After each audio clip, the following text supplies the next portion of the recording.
Phoenix 911, where is your emergency? Hi, could I get a police officer at Apartment. Apartment 3? Okay, what's going on there? Me and my boyfriend, we just had an argument. I don't know. Okay, was it anything physical or was it just a verbal argument? It's physical. He socked me in my mouth. How long ago? How long ago? Just about 2 minutes ago. I told him I was calling the police, and then he left. As an elected official, I am like most elected officials. We all strive to make our communities better. We work to bring our resources together to make the communities stronger, to make them safer, and to make them more productive. In Litchfield, we do that based upon teamwork. Since we're a small city, we have a very small amount of staff. Across the region, we use a similar approach. At MAG, they call it the collaborative regional approach. And it's used every time MAG tries to address a complex issue like domestic violence. Implementing a regional approach means that we can share best practices across the region. All of our communities can benefit from the lessons that we learn in each community. And we can apply standards consistently from one community to the next. The role of MAG is to reach out and to partner with people who have the influence and the expertise to make a difference in complex problems like domestic violence. All of you here today are part of that process, and we thank you for the leadership and the expertise that you show to that problem. We also we understand that we're able to engage in the work that we do on domestic violence because of the leadership of our governor. Our governor truly understands the needs of people affected by human problems such as domestic violence. She has been a champion and a friend of human services. I want to take this opportunity to recognize Maria Elena Ochoa, Director of the Division for Women in the Governor's Office.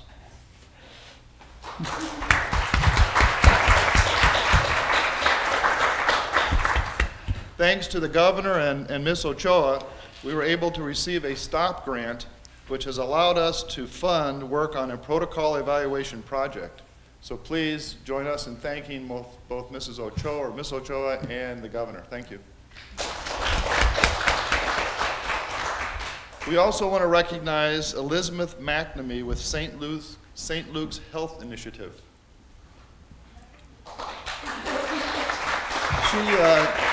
I recognized her earlier by allowing her to have my chair. I think we all know that government alone cannot respond to problems as difficult as domestic violence. We must have the support of the private sector. In the case of St. Luke's, we were very fortunate in that St. Luke's funded the process that was used to develop a regional plan to end domestic violence. So thank you very much to you and to your organization. We appreciate the support of St. Luke's.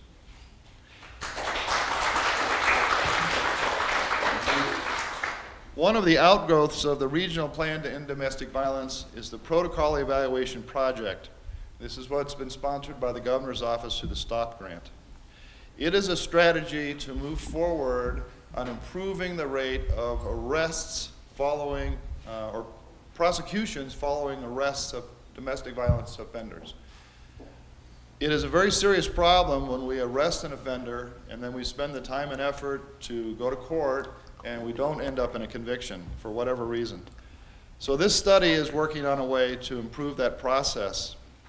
According to a 2006 MAG study, we estimate that the cost of arresting and prosecuting domestic violence offenders ranges between $18 and $26 million each year across our region. This is a very significant cost for the region. The goal of this project, the Protocol Evaluation Project, is to make the system more efficient and cost-effective. We want to increase the number of times that we're able to convict an offender after arrest. This will save time and money and will be more responsive to the victims of domestic violence. We all know that domestic violence does not decrease when our funding is decreased. We're all sensitive, I think, throughout these difficult times because funding is definitely being affected by our recession. The Protocol Evaluation Project is an important step to try to improve the way that we spend our limited resources. And we want to make sure that when we respond by arresting an offender that we're able to obtain a conviction. The remainder of today's program will be based upon the view of our first responders, our people who are out working in the community to make our community safe. We will illustrate the activities that they undertake to make it possible to successfully arrest and prosecute a domestic violence offender. So thank you for being here, and we'll get on with the remainder of the program. And you don't want the paramedics to come check you? No, I think I'm okay.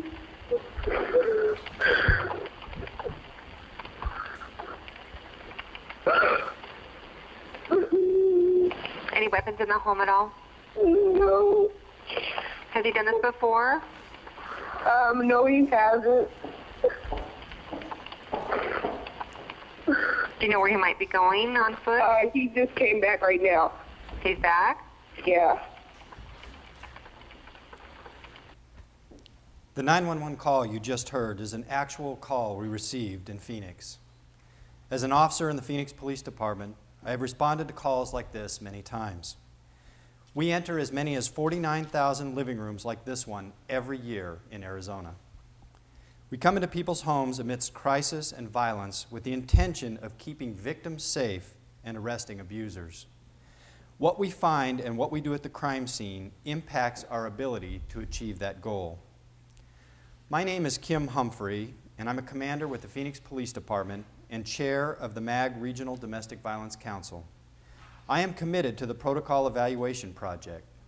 The successful arrest and prosecution of domestic violence offenders holds abusers accountable for their actions and helps to break the cycle of power and control.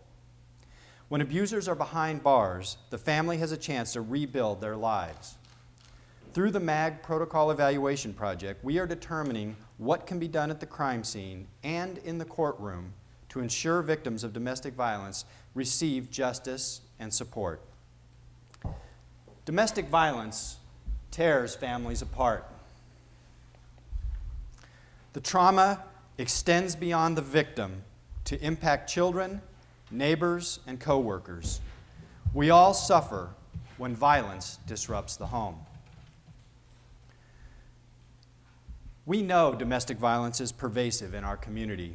Researchers estimate that 1 out of 4 women will suffer violence at the hands of their husbands or partners at some point in their lives.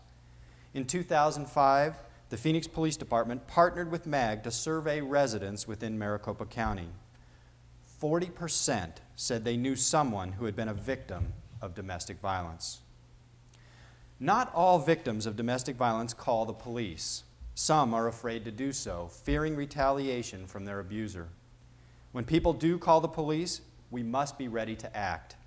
Law enforcement, prosecutors, and crisis interventionists all play critical roles in intervening and ending domestic violence. The goal of the Protocol Evaluation Project is to intervene quickly and effectively so the pieces of people's lives may be put back together.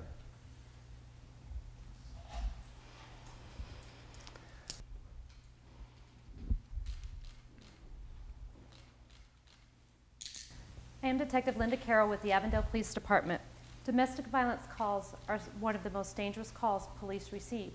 Often, 2 officers will respond to domestic violence calls for this reason. Protocols also have us separate the couple to establish control of the scene and to ensure safety. Both men and women can be abusers and victims, although predominantly the woman is most often victimized. A majority of the time, the male is the one who is arrested for domestic violence. In approximately 20% of cases, the evidence indicates only the female shall be arrested. Less often, officers arrest both parties. In 2009, less than 10% of the cases resulted in dual arrest. Domestic violence calls are volatile, so we are cautious but thorough when determining if an arrest is warranted and who should be arrested. Collecting evidence is critical to determining if it's appropriate to make an arrest. Photos, for example, will tell the story long after the injuries have healed, providing important evidence that can be useful in trial. Some agencies, like Phoenix, are implementing new tools to determine if the abuse is a pattern and if it is coercive. Coercive control tends to repeat and may be more deadly. Last year, 111 people died in Arizona as a result of domestic violence.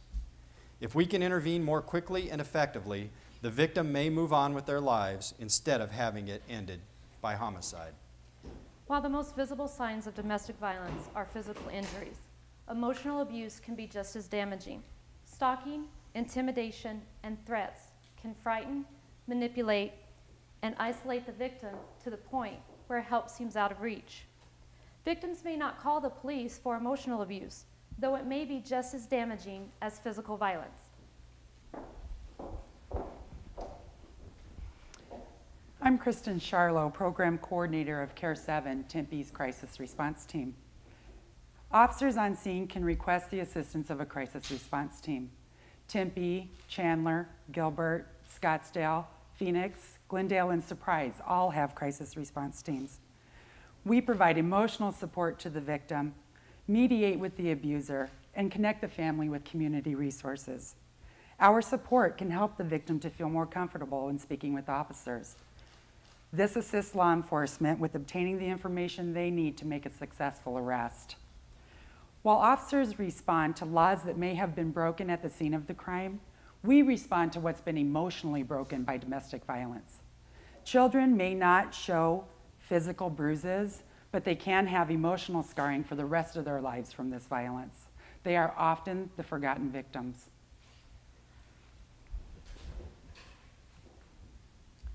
Every year, more than 12,000 of Arizona's children witness violence in their homes. In 2009, more than 60 children lost one or both parents to domestic violence. This can haunt them forever. Exposure to violence can cause immediate effects such as post-traumatic stress disorder and may inflict long-term problems in school, relationships, and health later in life. As officers, we have protocols in place, like calling out crisis response teams, to make sure we are meeting the needs of children at the crime scene.